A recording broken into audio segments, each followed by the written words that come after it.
Okay जी, welcome back. जब तक मेरा माइक अनम्यूट नहीं होगा तो आपको मेरी आवाज कैसे आएगी जनाबे अली? देख लिया कि ना तेरा मेरा माइक अनम्यूट है म्यूट है।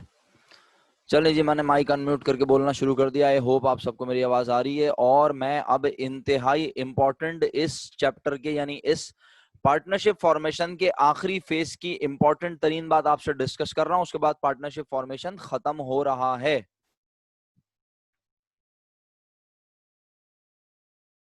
जी ठीक है बेटा, मेरा बच्चा, कोई मसला नहीं है। चाहे यहाँ पे दो लोग भी हों, मैं क्लास लूंगा और क्लास लेके मैं उसको रिकॉर्डिंग को पोस्ट कर दूंगा।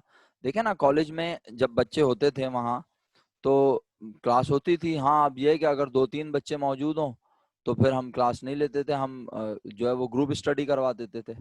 लेकिन अभी तो क्लास होगी और अल्हम्दुलिल्लाह जितने लोग मौजूद थे और जो चले गए, जो अभी मीटिंग में नहीं है, और अगर वो नहीं आते हैं तो डेफिनेटली एब्सेंट मार्क होंगे। कोई शक वाली बात नहीं है इस पे। अच्छा चलें, तो अब ना मैं बड़ी इंपॉर्टेंट डिस्कशन करता हूँ। आप मेरा साथ देंगे तो बड़ा अच्छा लगेगा, बड़ा अच्छा काम हो जाएगा। क्या ख्याल है, शुरू करें?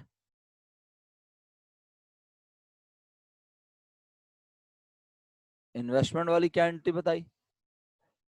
ऐसा मैंने तो कोई एंट्री बताई नहीं अभी तक। मैंने तो सिर्फ सवाल पढ़ा है और मैंने कहा ये वाला क्वेश्चन अटेम्प्ट कर लेना, मार्शल वॉलमार्ट वाला। ये क्वेश्चन अटेम्प्ट करने को कहा है। क्वेश्चन 7 होमवर्क है। और अब क्वेश्चन 1 करने से पहले मैं आपको एक प्रॉब्लम पढ़ा रहा हूँ। प्रॉब्लम पढ़ने के बाद क्वेश्चन 1 करना आसान हो जाएगा। अच्छा, अब मुझे जरा इस क्वेश्चन का जवाब दीजिए प्लीज कि आर के पास बिजनेस में कैश कितना है? 8000। आर को लोगों से कितने रुपए लेने हैं बताओ? शाबाश। आर को लोगों से कितने रुपए लेने हैं बताओ?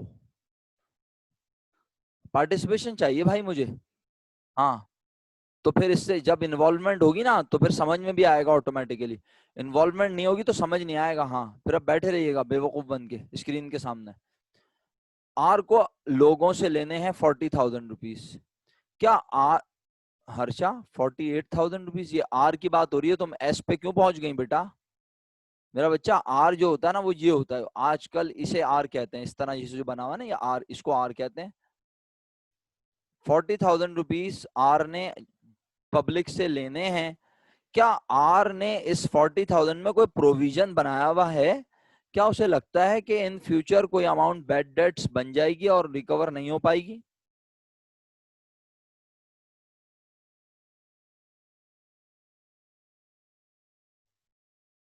अगर आपने यस लिखा तो अमाउंट भी शेयर कर दीजिए। आर को लगता है कि उसे लगता है कि उसे 2,800 रुपीज नहीं मिलेंगे। अच्छा भाई, मार्क माई स्टेटमेंट। हाँ, जरा बड़ा इंपॉर्टेंट स्टेटमेंट दिया मैंने बोला उसे 2,800 रुपीज नहीं मिलेंगे, कंफर्म हो गया? मैंने स्टेटमेंट क्या दिया? उसे डाउट है कि उसे टू एक्सेसिव कैपिटल हो जाता है तो उसे वापस ले जाने के लिए क्या एंट्री होती है? ऐसा ना, एक्सेसिव कैपिटल जब हो जाता है तो उसे वापस ले जाने के लिए कैपिटल डेबिट और कैश क्रेडिट एंट्री होती है। ठीक है ऐसा सुन लिया आपने? अच्छा, तो फिर कहता हूं भाई, आज ना यहाँ आर को लगता है, कंफर्म नहीं है जनाब, आर को लगता है कि वो जो उसे आवाम से, जनरल पब्लिक से 40,000 रुपीज कलेक्ट करने हैं उसमें से 2,800 बैड डेट्स हो सकता है। तो क्या इससे ज्यादा नहीं हो सकता बच्चों? क्या इससे कम नहीं हो सकता बच्चों? हो सकता है ना? और क्या ये मुमकिन नहीं कि बैड डेट्स हो ही नहीं? बैड डेट्स अगर हुआ ही नहीं तो फिर ये जो 40,000 लेने थे आर ने, ये सारे पैसे मिल जाएंगे आर एस ट्रेडर्स को। ऐसा ही है ना? जो वो जो 40,000 रुपीज लेने का राइट है आर के पास, ये 40,000 कौन कलेक्ट करेगा? R S traders. तो चाहे आर ने प्रोविजन रखा हुआ हो 2,800 का, चाहे आर को पैसे लगता हो 5,000 नहीं मिलेंगे, 3,000 नहीं मिलेंगे, 2,000 नहीं मिलेंगे, 6,000 नहीं मिलेंगे, आर के पास पैसे लेने का राइट तो कितने का है? 40,000। तो ये राइट पूरा का पूरा ट्रांसफर होता है आरएस ट्रेडर्स के पास। ऐसे ही देखते हुए आए ना हम पिछले सवाल में, या नहीं? नए बिजनेस में 40,000 पूरा पूरा रिकॉर्ड होता है और allowance for bad debts record हो रहा था 2,800। लेकिन अब ना इस सवाल में चेंज है क्या? अब बहुत ध्यान से मेरी बात सुनिएगा। आप अल्हम्दुलिल्लाह पिछले सवालात में ये दो सवालात अगर आप देखें तो यहाँ पर उसने ऑफिस प्रेमिसेस की बुक वैल्यू दी हुई थी और एग्रीड वैल्यू, तो आपने सारी वैल्यू को इग्नोर करते हुए एग्रीड वैल्यू ली थी। लेकिन जो सवाल मैं अब पढ़ा रहा हूं आपको इस वक्त, जो आपकी स्क्रीन पे आपको नजर आ रहा है, क्वेश्चन नंबर 12, इसमें मेरे बच्चों आर को 40,000 रुपीज कलेक्ट करने हैं। आर को लगता है उसे 2,800 रुपीज नहीं मिलेंगे। अब जरा नीचे पढ़ते हैं। The following valuation were agreed upon, in values पर दोनों पार्टनर्स एग्री कर रहे हैं। भाई आपकी तवज्जो चाहिए, मुझे यकीन करें फर्स्ट अटेम्प्ट में बात समझ आ जाएगी अगर आप थोड़ा सा फोकस होकर सुन लें। हाँ, बिल्कुल इधर उधर मत जाएं, तवज्जो इधर उधर मत लेके जाएं। आर का अकाउंट रिसीवेबल के बारे में अंदाजा लगाया गया कि मिलेगा कितने रुपए?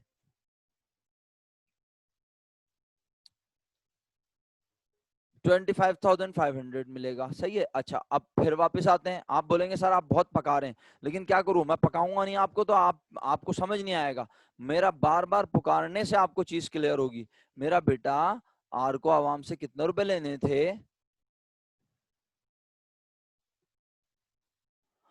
ओके शुक्रिया, आपने बोला 40,000। ठीक है। आर को कितने रुपए ना मिलने का इम्कान था? वेरी गुड इस्माइल भाई, नुसरत जहरा, वो तमाम लोग जो जवाब दे रहे हैं, 2,800 रुपीज पे शक था। अब जो मैं सवाल कर रहा हूं गौर से सुनिएगा, जवाब सोच समझ के दीजिएगा। आर को कितने रुपए मिलने का 100% यकीन था? आर को कितने रुपए 100% मिलने का यकीन था? एक्सीलेंट। बनीन 40,000 लिख के भेज रही हो, क्या हो गया? अगर उसको 100% 40,000 रुपए मिलने का यकीन होता तो वो 2,800 क्यों लिखता प्रोविजन? उसे 40,000 रुपए 100% लेने हैं, लेने उसने 40,000 हैं, लेकिन उसे लगता है कि उसे 2,800 नहीं मिलेंगे। तो उसे कितने रुपए मिलेंगे? उसे लगता है उसे कितने रुपए लाजमी मिल जाएंगे? उसे मिलेंगे 37,200। बोलो ये किसकी सोच है? ये सब कौन सोच रहा है? ये सब किसकी बात हो रही है? ये मिस्टर आर की बात हो रही है। आर के लिहाज से बात हो रही है। आर कह रहा है कि मुझे लेने हैं 40,000, मुझे लगता है कि नहीं मिलेंगे 2,800, और मुझे ही लगता है कि मुझे लाजमी मिल जाएंगे 37,200। ये सारी बात आर की है। लेकिन आप जुमला दोबारा पढ़ोगे तमीज से, the following valuations were agreed upon, तो क्या अब ये आर की सोच की बात हो रही है? अब ये बात हो रही है आर और एस दोनों मिलकर बात कर रहे हैं। ठीक है। और क्या बात कर रहे हैं? आर एस ट्रेडर्स के लिहाज से बात कर रहे हैं। वो कह रहे हैं कि आर का अकाउंट रिसीवेबल जिससे आर को लगता है कि मिलेंगे 37,200, उससे आर को 37,200 रुपीज नहीं मिलेंगे। Excellent answer, excellent. उसे 37,200, तो फिर कितने मिलेंगे? दोनों ने राजी किया, उसे मिलेंगे बस, उसे मिलेंगे बस 25,500। खुदारा मेरा जुमला गौर से सुनो, आप मिक्सअप कर दोगे तो आप परेशान होगे, मैं नहीं। मैं चाहूं तो और स्पीड से पढ़ा सकता हूं, यकीन करें आप। लेकिन होगा क्या, कोई एक दो लोगों को अगर समझ में नहीं आया तो मेहनत जाया हो जाएगी। इसलिए मैं पूरी क्लास को लेके साथ चलना चाह रहा हूँ। आप भी चल रहे हैं तो अच्छा कर रहे हैं, नहीं चल रहे तो कोई बात नहीं। देखें ना, आप आधी से ज्यादा क्लास नहीं है आज क्लास में, तो अब वो लोग कैसे पढ़ेंगे क्या करेंगे वो खुद जानते हैं। मेरी बात गौर से सुने। अगर दोनों इस बात पे एग्री हैं कि आर के अकाउंट रिसीवेबल से मिलेंगे 25,500 रुपीज मिलेंगे, अगर इतने, तो क्या ये आर का अकाउंट रिसीवेबल आप 25,500 लिख लें आर एस ट्रेडर्स में? वेरी गुड इस्माइल भाई। युसरा आपने सुना मैंने क्या सवाल किया? क्या ये आर एस ट्रेडर्स में लिख लें कि आप इन्हें 25,500 रुपए लेने हैं लोगों से? नहीं ना भाई, इनके पास पैसे लेने का राइट तो स्टिल है, कितने का? वेरी गुड, एक्सीलेंट, खुश रहिए भाई, आप लोग बहुत अच्छा पार्टिसिपेट कर रहे हैं। यकीन कीजिए मैं दिल से बोल रहा हूँ, आप जो पार्टिसिपेट कर रहे हैं वो खुश रहें, मुस्कुराते रहें। जो लोग पार्टिसिपेट कर रहे हैं वो बहुत अच्छा पार्टिसिपेट कर रहे हैं, क्योंकि मैं बार बार कह रहा हूँ आपकी पार्टिसिपेशन ही तो मोस्ट इंपॉर्टेंट चीज है। अच्छा, अशकान साहब का इंटरनेट चला गया होगा यकीन है ना, आज तो बारिश हो रही है, सब सब बड़े परेशान है भाई, सबके मसले मसाइल हैं जिंदगी में। ऐसे ये सब वो लोग हैं गायब हुए हुए आज, जो कि आमतौर पे वैसे भी छुट्टियां करते रहते हैं, तो इनका तो इलाज ही नहीं है कोई भी। अच्छा, तो जनाबे अली, मैं सिर्फ ये पूछ रहा हूँ आपसे।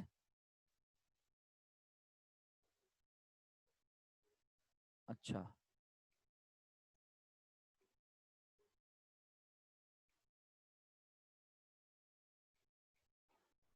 मैं ये पूछ रहा हूँ आपसे कि इसका मतलब है आर का रिसीवेबल 40,000 ट्रांसफर होगा एज इट इज कितने से, बोलो। R S traders account receivable record करेगा आर का कितने से, बोलो। शाबाश, 40,000 से ही रिकॉर्ड करेगा। लेकिन क्योंकि दोनों ने एग्री किया है कि इस 40,000 में से मिलेंगे 25,500, तो इसका मतलब है अब दोनों कह रहे हैं कि allowance for bad debts provision में क्या 2,800 होना चाहिए।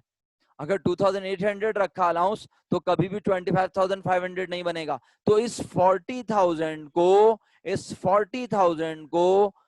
25,500 बनाने के लिए अब अलाउंस फॉर बैड डेट्स नए बिजनेस में कितना रिकॉर्ड होगा। तो मेरे प्यारे बच्चों ने तो मुझे जवाब भी भेज दिया, शुक्रिया आपका बहुत बहुत। उन्होंने कहा सर रिकॉर्ड होगा 14,500, 40,000 rupees account trade receivable record होगा और allowance for bad debts record करेंगे 14,500। तो ऑटोमेटिकली ट्रेड रिसीवेबल की जो वैल्यू बनेगी वो 25,500 रुपीज बन जाएगी।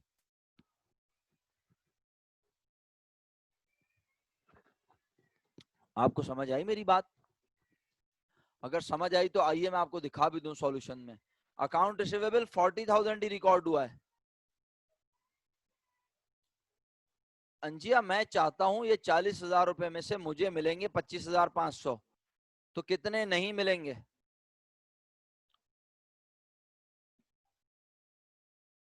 सिंपल, इसमें से माइनस कर दो बेटा। 14,500 जवाब आ गया। इसका मतलब है मुझे 40,000 को 25,500 बनाने के लिए अलाउंस में रख लेने चाहिए 14,500। जब मैं 14,500 रख लूंगा मेरा बेटा, तो इसका मतलब है कि ऑटोमेटिकली मैं कहूंगा,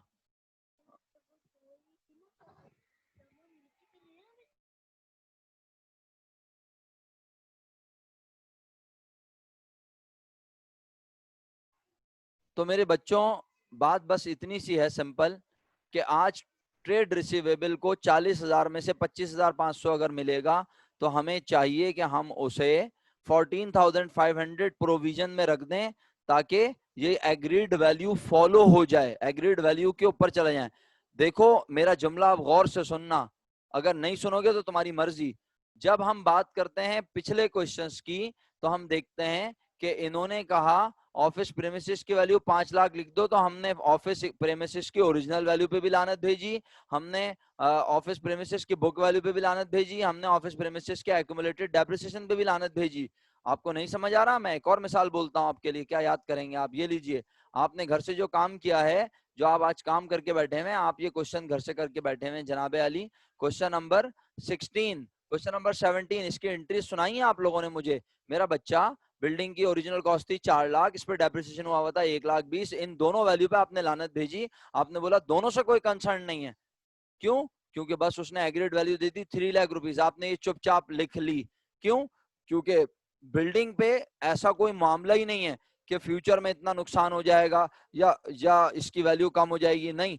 बिल्डिंग हमने कहा भाई, भाई उसके मुताबिक जितनी की भी हो, हमने आज बिल्डिंग को बुक वैल्यू पे लिखना है या एग्रीड वैल्यू पे, तो एग्रीड वैल्यू जो तय हो गई वो लिख ली चुपचाप, ठीक है। लेकिन जब ट्रेड रिसीवेबल की एग्रीड वैल्यू की बात की जाती है ना, तो उसका मतलब हरगिज ये नहीं होता कि आप ट्रेड रिसीवेबल की वैल्यू को उठा के 25,500 रुपए छाप दें एज इट इज। सही है? ट्रेड रिसीवेबल को छापना, कॉपी करना नहीं है, बल्कि ट्रेड रिसीवेबल के लिए क्या करेंगे आप सब, ये मैं इधर आ गया, क्वेश्चन ये रहा, ये रहा। तो ट्रेड रिसीवेबल को 25,500 रुपए बनाने के लिए आपको अलाउंस में रखने पड़ेंगे 14,500, और वो आपको यहाँ लिखे हुए नजर आ रहे हैं। इससे ज्यादा मेरा ख्याल है बोलने की जरूरत नहीं है, अब वक्त जाया होगा। अगर आप सब क्लियर हैं तो मैं आगे बढ़ूं।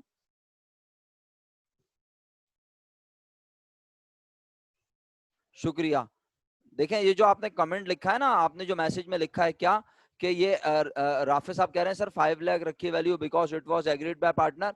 तो बेटा इसकी वैल्यू भी एग्रीड पार्टनर्स ने की है कि 25,500 मिलेंगे, लेकिन प्रॉब्लम क्या है, क्योंकि ये मिलेंगे है अंदाजा, तो इसलिए हमें allowance for bad debts record करना पड़ता है।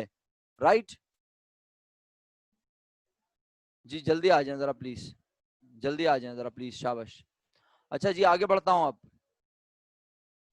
मैं आगे बढ़ता हूं और अब मेरी बात सुनिएगा आप सब लोग।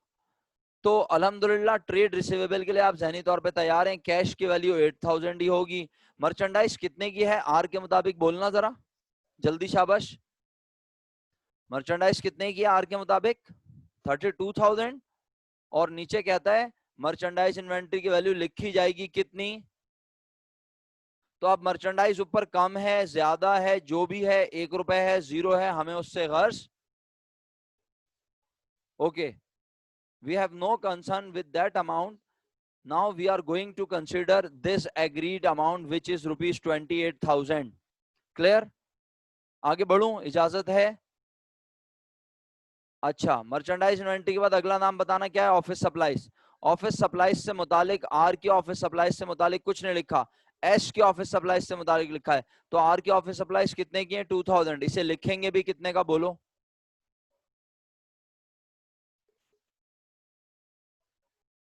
नुसरत जरा कल आप क्लास में नहीं थी शायद, मुझे लग रहा है।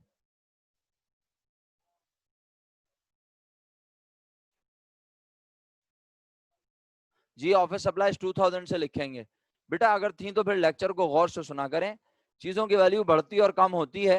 हो सकता है ये मर्चेंडाइज जो आर के पास रखी हुई है ये पुरानी हो गई हो, थोड़ी ऑब्सोलीट हो रही हो, खराब माल हो रहा हो, बारिश की वजह से थोड़ा सा बासी हो गया हो, पुराना हो गया हो, तो उन्होंने बोला इसकी वैल्यू कम लिखेंगे।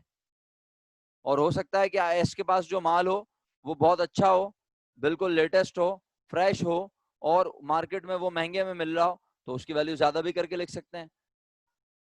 तो बेटा सुना करें ना लेक्चर, जब ये बात मैंने कल भी तो इस तरह की बात की थी ना, एसेट से रिलेटेड जब बात कर ली तो वो किसी भी एसेट पे इंप्लीमेंट हो सकती है। नुज़रत ज़ारा आप क्लियर हुई है, अभी भी कंफ्यूज हैं आप? जवाब सुनने के बाद ओके वगैरह कर दिया करें। अभी कंफ्यूज हैं? क्या कंफ्यूजन है? अच्छा कंफ्यूजन नहीं है, ओके।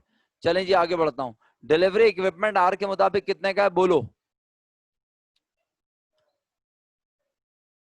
डिलीवरी इक्विपमेंट आर के मुताबिक कितने का है? 60,000। क्या आर ने इस डिलीवरी इक्विपमेंट की वैल्यू को डेप्रिशिएट किया हुआ है? यस सर के साथ अमाउंट भी लिखना। जी किया हुआ है। कितना? हसनैन 48? कौन सी दुनिया में भाई हसनैन हैं? ये 48 तो एस का है, क्या हो गया तुम्हें? किधर चले आते हो तुम लोग अचानक? 32,000 डेप्रिशिएट किया हुआ है। एहसन भाई मैंने पूछा है आर के पास जो डिलीवरी इक्विपमेंट है वो कितने का ओरिजिनल? आपने बोला 60,000 का। मैंने कहा कितने रुपए डेप्रिशिएट किया हुआ है आर ने इसे? तो आपने बोला 32,000 रुपीज डेप्रिशिएट किया हुआ है। यूसरा आबिद 32 माइनस 15, क्या कर रही हो? अभी मुझसे आगे मत बढ़ो भाई, मुझे तो पढ़ाने दो प्लीज। मुझसे आगे के सॉल्यूशन मत मुझे लिख के भेजो। मैं अगर आपसे बोलूं इस इक्विपमेंट की, डिलीवरी इक्विपमेंट की बुक वैल्यू क्या बनती है, तो आपका जवाब क्या होगा एहसन साहब? 28,000 आपने लिख के भेज दिया मुझे शुक्रिया के साथ। यानी 60,000 माइनस 32,000 आपने बोला डिलीवरी इक्विपमेंट की बुक वैल्यू बनेगी 28। ये सारी बातें किसके लिहाज से हो रही हैं? ये कौन सोचता है कि मेरा इक्विपमेंट कितने का है, उस पर डेप्रिसिएशन कितना हुआ है, और उसकी बुक वैल्यू क्या बनती है, सब कौन सोच रहा है? आर। अबे आर की सोच पे हम भेज देंगे आखिर में लानत। Very good, excellent. क्यों भेज देंगे सर? अरे भाई अगर दोनों पार्टनर किसी वैल्यू पर हो गए हैं, क्या एग्री? कल बताया था ना, अगर दोनों पार्टनर किसी वैल्यू पर एग्री हो गए तो आप कौन होते हैं? आप कौन होते हैं मसले मसाइल पैदा करने वाले? तो शराफत से जाके देखें यहाँ एग्रीड वैल्यू कितनी लिखी हुई डिलीवरी इक्विपमेंट की। 15,000। तो अब आप जा रहे हैं इस 60,000 पे भी लानत भेजने, इस 32,000 को भी इग्नोर कर रहे हैं। इन दोनों वैल्यू से आपको कोई कंसर्न नहीं है। मेरी बात समझ में आई? नहीं आई तो पूछ लें बराए मेहरबानी, जाके चेक करवाता हूं आपको डिलीवरी इक्विपमेंट और ये सारी वैल्यूज। चले आए यहां से चेक करवाता हूं। मर्चेंडाइज 28 की लिखी होनी चाहिए, ऑफिस सप्लाईज 2000 की लिखी होनी चाहिए, और डिलीवरी इक्विपमेंट 15,000 का। आओ चेक कर लो। Cash 8,000, account receivable trade receivable 40, merchandise inventory 28, office supplies 2000, delivery equipment 15,000। समझ आया? आओ वापस ऊपर आओ। अब हम डिलीवरी इक्विपमेंट के बाद देखते हैं आर के पास और क्या चीज है, बोलो। ऑफिस इक्विपमेंट कितने का? 28,000 का। इस 28,000 के ऊपर आर ने ऑलरेडी डेप्रिसिएशन रिकॉर्ड किया हुआ है कितना? 12,000। 28 की चीज 12,000 डेप्रिशिएट हो चुकी है, इसकी बुक वैल्यू बनी 16,000। और नीचे इस ऑफिस इक्विपमेंट से रिलेटेड कुछ भी बताया नहीं है, तो क्या बेटे 28 लिख लूं ले जाके? 28 लिख के 12 भी लिख लूं? नहीं।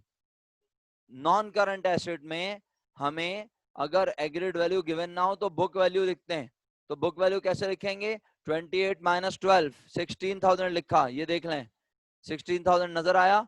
इसके बाद बताइए आर के बिजनेस में उसकी लायबिलिटी थी कितनी? 32,000। क्या पूरी लायबिलिटी एक्सेप्ट हो रही है? जी हाँ, क्योंकि जब कुछ नहीं बताया इसका मतलब है सारी चीजें ट्रांसफर हो रही हैं। बस इन चीजों की वैल्यू ये लेनी है, बाकी सारी वैल्यू एज इट इज लेनी है। तो 32,000 लायबिलिटी आरएस ट्रेडर्स की हो गई। आरएस ट्रेडर्स की लायबिलिटी में हुआ इजाफा, लायबिलिटी बढ़े तो हमेशा क्रेडिट। 32,000 समझ आता है? Allowance for bad debts already समझा चुका हूं। आर ओनर बन गया 62,500 रुपीज का। मुझे ईमानदारी से बताएं आपको ये फर्स्ट एंट्री क्लियर है या नहीं? नहीं है तो मैं दोबारा समझा सकता हूं, या वो पॉइंट पूछ लें जहां पे आप कंफ्यूज हो रहे हैं।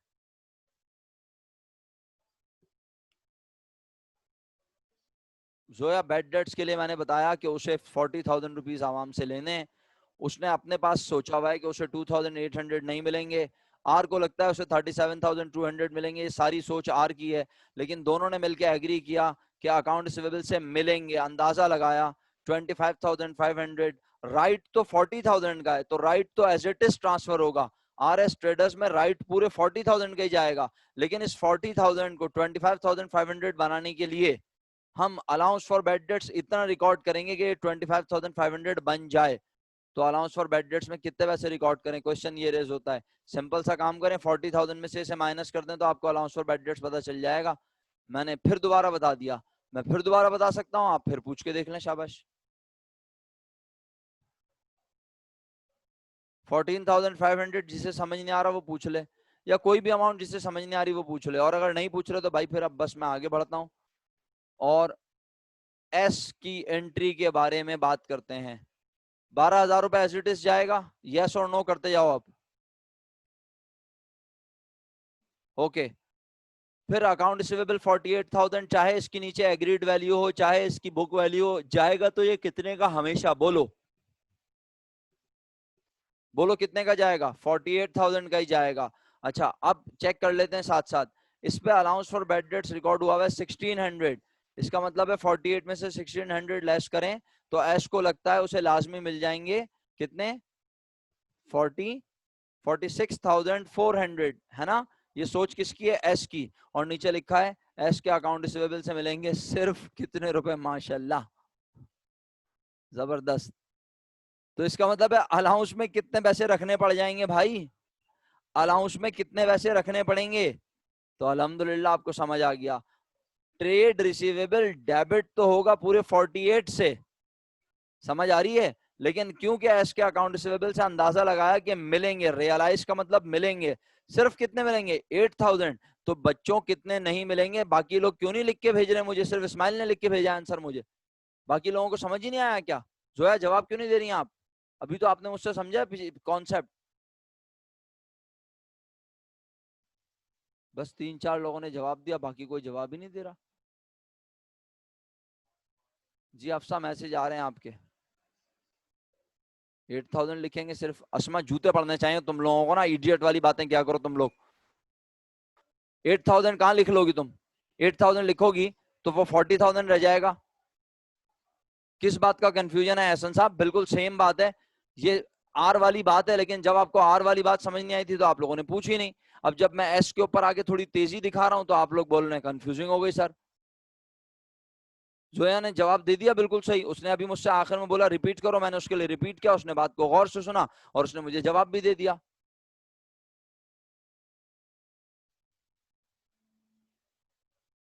बेड डेट्स में 8,000 लिखेंगे तो 48,000 ही होगा। ट्रेड रिसीवेबल तो 48,000 ही होगा। अबे भाई अस्मा, अगर बेड डेट्स में 8,000 लिखोगी तो फिर ट्रेड रिसीवेबल की नेट रियलाइजेबल वैल्यू कितनी बनेगी बोलो। ले भाई, नुजरत ज़हरा अलग लेके आई है मार्केट में, 38,400 रुपए पता नहीं कहां से ले आई मैडम। मुझे ये बताओ अस्मा, तुम बोल रही हो बेड डेट्स में 8,000 लिखेंगे तो फिर ट्रेड रिसीवेबल की नेट रियलाइजेबल वैल्यू क्या बनेगी बोलो, जवाब दो अस्मा जल्दी से। जबकि वो अंग्रेजी में क्या बोल रहा है, तुम लोगों की अंग्रेजी क्या इतनी वीक हो गई है खुदा ना खास्ता घरों पे बैठ के। वो बोल रहा है एस के अकाउंट रिसीवेबल से अंदाजा लगाया मिलेंगे, नहीं मिलेंगे नहीं बोल रहा वो मैडम, वो बोल रहा है मिलेंगे। रियलाइज का मतलब मिलेंगे कितने, 8,000। अबे भाई एस ने 48,000 लेने हैं और मिलेंगे कितने बोलो। नुसरत जरा तुम क्या कर रही हो, मेरी तो समझ में नहीं आ रहा, प्लस 1600 और पता नहीं क्या क्या कर रही हो, समझ से बाहर है ये तो मेरे। अनम्यूट कर लो नुसरत जरा तुम जरा, चलो शाबाश। तुम तो बिल्कुल ही आउट जा रही हो, तुम्हें समझाना पड़ेगा मुझे। अस्मा तुम्हें समझ में आया मैं क्या कह रहा हूँ? अलाउंस कितने रुपए रिकॉर्ड होगा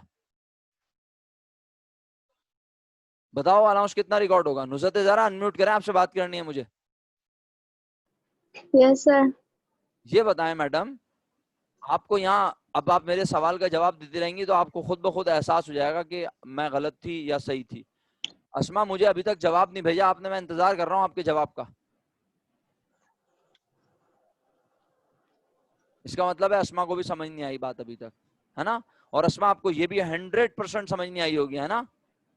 ना आपने पूछा, ना आपको समझ आई और ना आपने पूछना है ना?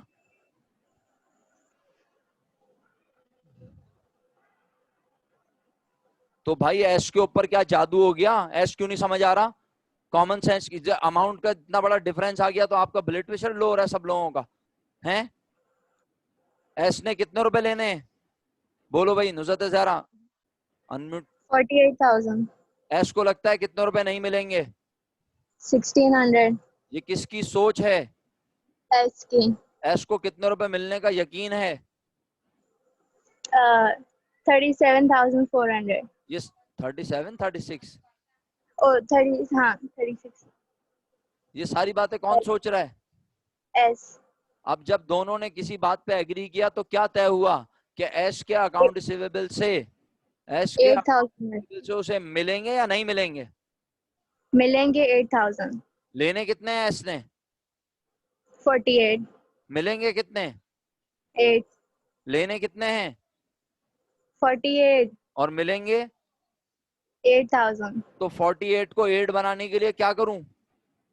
40,000 अलाउंस फॉर डेप्रिसिएट। ओ, क्या जबरदस्त अलाउंस बात फॉर है। Bad debt. तो आपने तो जवाब दे दिया, लेकिन आप वहां पे पता नहीं क्या क्या लिख के भेजनी थी मुझे, मेरा सर ब्लड मैं प्रेशर, यही लिख रही थी कि 1600 प्लस जो बाकी का अलाउंस फॉर बैड डेट्स है उसको ऐड करेंगे तो 40,000 बन जाएगा। अरे बाबा छोड़ो ना, इस 1600 पे तुम सीधी सीधी भेज दो। आनंद। लानत बोलो, 48 में से 8 मिलेंगे भाई, तो अलाउंस में रिकॉर्ड कर लो चुपचाप 40,000 रुपीज। क्या ख्याल है? जिंदगी को आसान बनाओ ना। समझ आती है या नहीं? भाई उसने जी। उसने कितने लेने थे, उसको कितने मिलेंगे, उसको कितने पे शक है, सब बातों पे भेज दी लानत। बोला भाई दोनों एग्री कर रहे हैं कि अब एस को मिलेंगे कितने, 8। एस ने 48 लेने थे और 8 मिलेंगे, इसका मतलब है एस को नहीं मिलेंगे 40,000 रुपीज। तो अलाउंस में 40,000 रुपीज रख दीजिए। मिस अस्मा आपको समझ आया? गुस्सा दिला रही हैं आप मुझे, यकीन करें आप ना घर पे बैठ के बिल्कुल बेवकूफ हो गई हैं, पढ़ाई वढ़ाई में बिल्कुल ध्यान नहीं है आपका। हाँ बिल्कुल, आप जो ना, एक तो मुझे पार्टिसिपेशन भी आपकी बहुत कम होती थी, और अब आप जो है ना ऑनलाइन आपके लिए अच्छा नहीं है ना? ऑनलाइन आपको ज्यादा अच्छा समझ में नहीं आता, मुझे ऐसा लग रहा है। चलें बहरहाल, नुसरत जहरा आपको क्लियर हो गया? जी सर हो गया। अकाउंट रिसीवेबल 48 से रिकॉर्ड हुआ, allowance for bad debts 40,000 rupees. अच्छा, वो तो मुझे अंदाजा हो रहा है अस्मा, इसीलिए तो मैंने कहा। लेकिन बेटे, टीचर भी वही है, बात करने का अंदाज भी वही है, चीजें भी आपके सामने हैं। बस थोड़ा सा ये है कि वहां पे जरा सर पे डंडा होता था, मैं सामने खड़ा होता था, तो आपको हर हालत में पढ़ना पड़ता था। लेकिन यहाँ पे ये है कि आप अपने घर पे बैठे हैं, आप पढ़ रहे हैं नहीं पढ़ रहे। अब देखे ना कितने सारे लोग बेचारे जो पूरे साल नहीं नहा सके, मसले मसाइल है, पानी नहीं आया, टैंक में गंदा पानी आ गया, नहीं नहा, आज वो नहा रहे हैं बाहर जाके। तो ठीक है, कोई बात नहीं, नहाने दें उन लोगों को, मसला थोड़ी है, कोई प्रॉब्लम वाली बात नहीं है। ऐसी मैं सस्ते जोक मारता हूँ भाई हसन भाई, क्या करूं। सस्ते सस्ते जोक सही रहते हैं, महंगे जोक जो है ना वो जरा अच्छे नहीं होते। चलें, तो बात करते हैं आगे। चलें, तो हाँ ना, आपको पता नहीं है बहुत सारे इलाकों में गंदा पानी भर गया है। तो जाहिर सी बात है, अब गंदा पानी भरेगा तो टैंक में भी गंदा पानी चला जाएगा, फिर वो टैंक में पूरे साल रहेगा, तो बेचारे वो बच्चे तो नहीं नहा सकते, तो उन्होंने कहा चलो भाई बारिश के पानी में नहा लो कम से कम। तो ये मामलात हैं।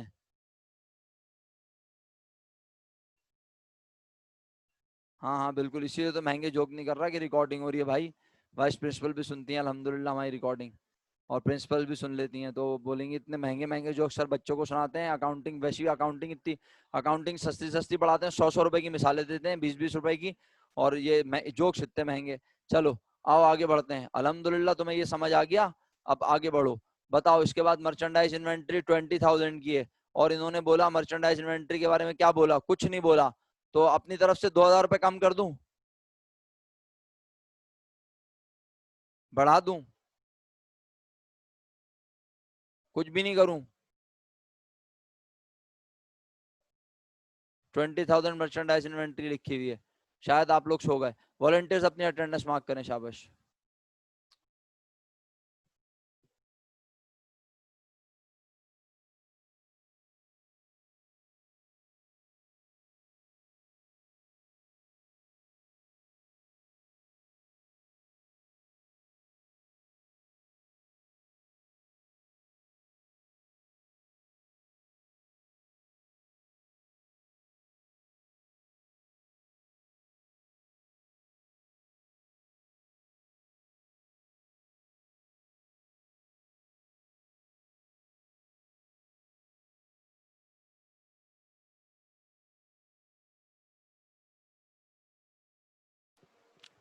बाकी लोग अटेंडेंस मार्क करें, शाबाश फटाफट।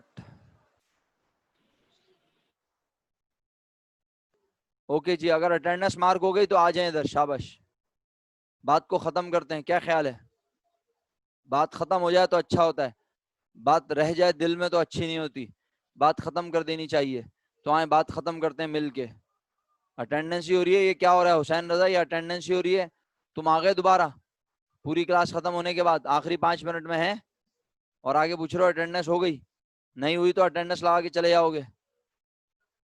होमवर्क एक सवाल बता चुका हूँ एहसन भाई, फिर दोबारा पूछ रहे हो आप?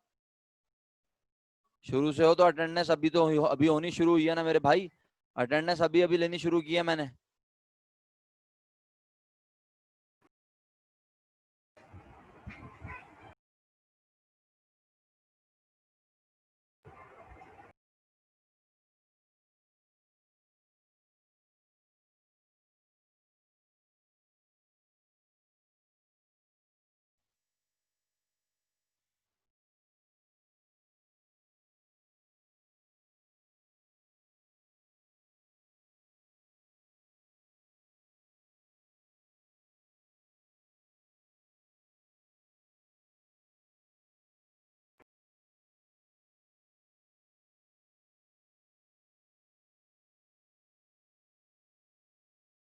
ऑफिस सप्लाईज के बाद है delivery equipment, delivery equipment. Okay, अच्छा। मासूमा अटेंडेंस मार्क कर दी तुमने अपनी? अच्छा, मासूमा और हुसैन रजा, कोशिश करूंगा आप दोनों के नाम याद रखूं। अच्छा जी, अब मुझे बताएं जरा मेहरबानी फरमा के बाकी सब लोग भाई, कि डिलीवरी इक्विपमेंट कितने का है? इसका 48,000। इस डिलीवरी इक्विपमेंट पर कितने रुपए डेप्रिसिएशन उसने चार्ज किया हुआ है? 16,000। अगर नीचे डिलीवरी इक्विपमेंट की बुक वैल्यू, एग्रीड वैल्यू दी हुई है, तो ये सब बातें बेकार हैं। डिलीवरी इक्विपमेंट की एग्रीड वैल्यू नहीं है, ऑफिस इक्विपमेंट की है, तो मैंने कहा इस पर इसकी कौन सी वैल्यू लिखूं? 48।